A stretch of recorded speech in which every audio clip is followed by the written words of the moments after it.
"Why are you doing this, Amaka? Why are you leaving us now? For what? Don't you love your son? Please, Amaka, don't do this to us," Obinna cries out.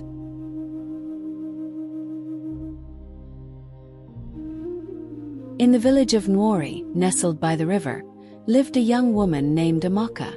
She was known for her beauty, her grace, and her strong will. Amaka had recently married Obinna, a kind and hard-working man who loved her deeply. Soon after their marriage, Amaka gave birth to a baby boy, whom they named Chidi, meaning God is real. Amaka should have been happy. She had a loving husband, a healthy baby, and a supportive community. But something troubled her, something she could not explain. Each night, she would sit by the river, staring at the moon's reflection in the water, feeling an inexplicable pull towards something beyond her reach. The village elders often said that every person has a destiny, and sometimes that destiny is not what we expect. Amaka had always felt that she was meant for something more than just being a wife and mother, but she could not pinpoint what it was. As the days passed, this feeling grew stronger, like an unseen force calling her away from her family. One night, as Amaka sat by the river, an old woman approached her. The woman had eyes that seemed to see into the depths of Amaka's soul. She introduced herself as Adioma, a spirit who had walked the earth for many years, guiding those who had lost their way. Adioma spoke to Amaka in a voice that was both soothing and unsettling. She told her that she was not meant to live an ordinary life, that her destiny lay far beyond the village of Nwori. "You are chosen," Adioma said, "to embark on a journey that will change the course of your life and the lives of many others." Amaka was both intrigued and frightened by these words. She thought of her husband, Obinna, and their son, Chidi. Could she really leave them behind? But the more she thought about it, the more she felt that this was something she had to do, even if she did not fully understand why.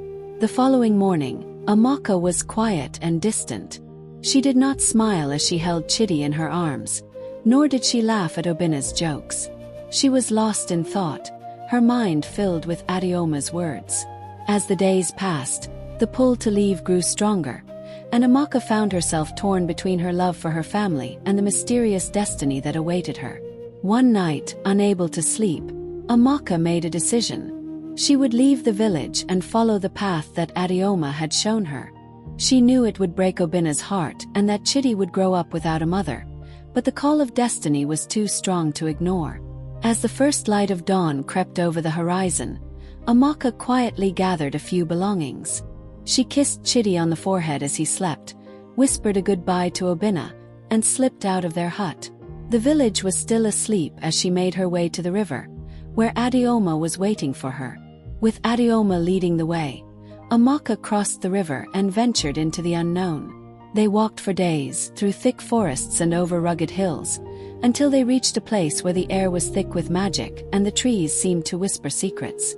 Adioma brought Amaka to a hidden village, a place that was not on any map and was known only to those who were meant to find it. Here, Amaka was welcomed by a community of women who had also left their families behind, women who had answered the call of destiny. These women were known as the Daughters of the Moon, and they had been chosen to protect the balance of the world. They were healers, warriors, and sages, each with a unique gift. Amaka soon realized that she, too, had a gift, a powerful connection to the spirits and the ability to see into the future. Under the guidance of the Daughters of the Moon, Amaka honed her abilities. She learned to harness the energy of the earth and the spirits, to heal the sick and protect the village from harm. But no matter how fulfilled she felt, a part of her always longed for the family she had left behind.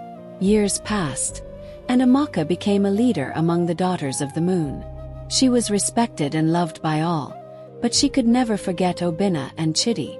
She wondered how they were, if Chidi had grown into a strong young man, and if Obinna had found happiness again. One night, as Amaka gazed at the moon, she felt a sharp pain in her heart. She knew, without being told, that something had happened to Chidi. Unable to ignore the feeling, she decided to return to Nwori. Even though she had been warned that once a Daughter of the Moon left, she could never return to the hidden village. Amaka traveled back to Nwori, her heart heavy with worry. When she arrived, she found the village much the same, But with one difference. Chidi was no longer a baby. He was a young man, strong and tall, with a serious look in his eyes that reminded her of Obinna. She learned that Obinna had died a few years after she left.